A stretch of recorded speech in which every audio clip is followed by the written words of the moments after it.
The Ukrainian Air Force has identified and struck semi-destroyed houses in the village of Peskino, near the city of Pokrovsk in eastern Donetsk region, where soldiers of the occupying Russian army had gathered. A Su-27 fighter jet carried out the strikes using GBU-62 US-made aerial bombs known for their high precision. As a result of the strikes, the houses were destroyed, and the occupying soldiers inside were eliminated.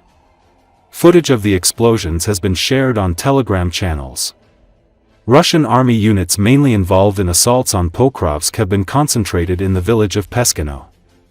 There are frequent attempts to enter the city from this direction. It is also noted that Ukrainian aviation has increased its strikes on Russian army positions both in the occupied territories and in Russia's border regions. As a result of these strikes, using Western-made aerial bombs, a significant number of Russian personnel and military equipment have been destroyed.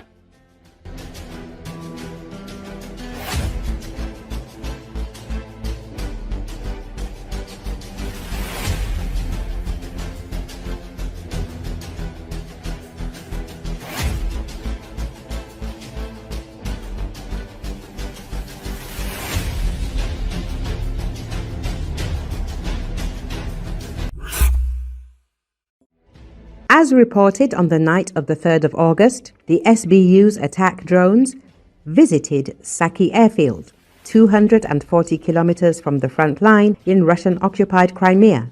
The explosive drones destroyed one Sukhoi Su-30 fighter jet and damaged another, and also damaged 3 Sukhoi Su-24 bombers, the SBU claimed.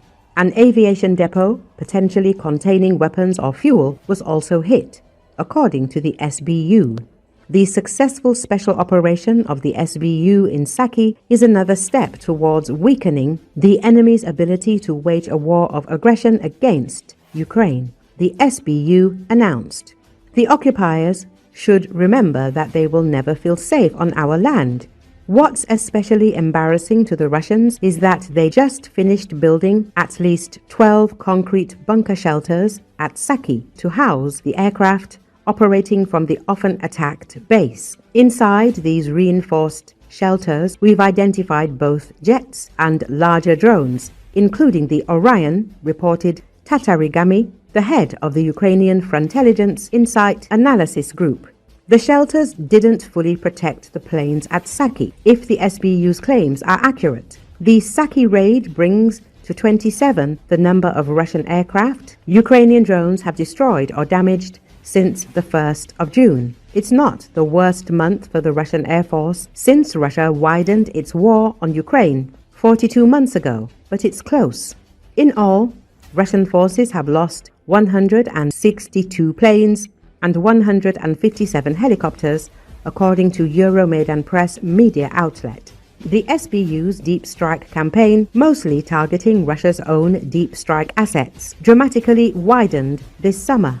On the 1st of June, the SBU smuggled long-haul trucks full of explosive first-person view drones close to 5 Russian bomber bases. SBU claimed its drones had struck around 40 warplanes at Dyagilevo, Ivanovo, Olenia, Belaya, and Ukrainka air bases. By eliminating a portion of Russia's missile carriers, the 1st of June operation, Spiderweb, could have significant effect that should dramatically reduce Russia's ability to launch missiles against Ukrainian cities and kill civilians, noted Ben Hodges, a retired U.S. Army general.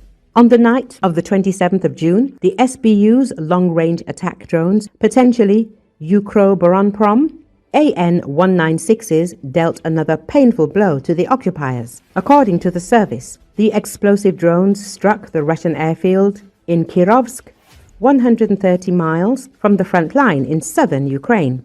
The SBU claimed it destroyed MiL Mi-8 and Mi-26 transport helicopters and a MiL Mi-28 attack helicopter, as well as a Pantsir air defense vehicle. A reported secondary explosion may point to Russian ammunition stocks or parked drones cooking off. The very same night, drones struck Kirovsk, the SBU and Ukraine's Special Operations Command, the SSO, struck a second time and damaged, if not destroyed, as many as 5 Russian Air Force Sukhoi Su-34 fighter bombers at Marinovka Air Base in Volgograd Oblast, 290 kilometers from the front line. The 150 or so Su-34s that are left, after several dozen have been lost over Ukraine, are Russia's primary platforms for dropping cab winged glide bombs on Ukrainian positions. The 500 and 1,000 kilogram cabs range as far as 64 kilometers. They can be jammed, but the sheer number of cabs raining down on the Ukrainians, thousands per month, make them among the most damaging munitions in the Russian arsenal.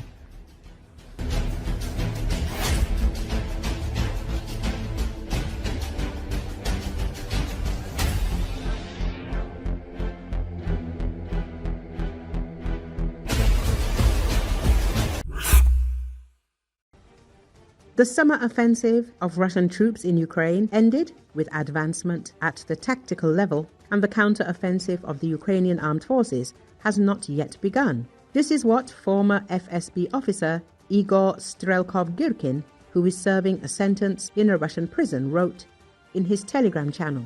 According to Girkin's assumption, Ukrainian troops are supposedly simply obliged to strike, and to strike right now when the Russian offensive has run out of steam, and the occupiers are far from ready for defense everywhere. Their reserves have melted away, or are completely exhausted. I am still ready to put 3 to 1 that the Ukrainian counter-offensive will soon begin, and it is unlikely that the Ukrainian armed forces will wait with it until September. I still consider the southern/Crimean Zaporizhia direction of their attack to be the most likely and dangerous, but they can, of course, strike in other places if they consider that it will be easier to achieve at least a small victory there. Girkin added that the war of attrition poses a dilemma for the Russian leadership: either abandon the peacetime economy and fight in earnest until complete victory and strive for it, or the war will soon be won alternatively, and probably not by Russia. Heavy blows are being dealt to the Russians in Crimea amid the expected new counterattack. Recalled soldiers of the Ghost Unit of the main Intelligence Directorate of the Ministry of Defense of Ukraine during a recent operation on the territory of temporarily occupied Crimea hit one of the most valuable radar stations in the arsenal of the aggressor state Russia, 98L6 Yenisei. According to the press service of the HUR, the rare and expensive radar Yenisei is part of the Russian air defense complex S-500 Prometheus. At the same time, this system can be used with enemy S-400 Triumph complexes. The defeat of Yenisei is a significant blow to the capabilities of the air defense system of the Russian invaders in the temporarily occupied Crimea. The fight continues, HUR message says. Earlier, Ukraine's domestic security service said on Monday that it destroyed 1 Russian jet fighter and damaged 4 other military aircraft during an overnight drone strike on Russian-occupied Crimea. In a statement, it said it had struck a military aviation depot, completely destroying 1 Su-30, damaging another, and also damaging 3 Su-24 jet bombers.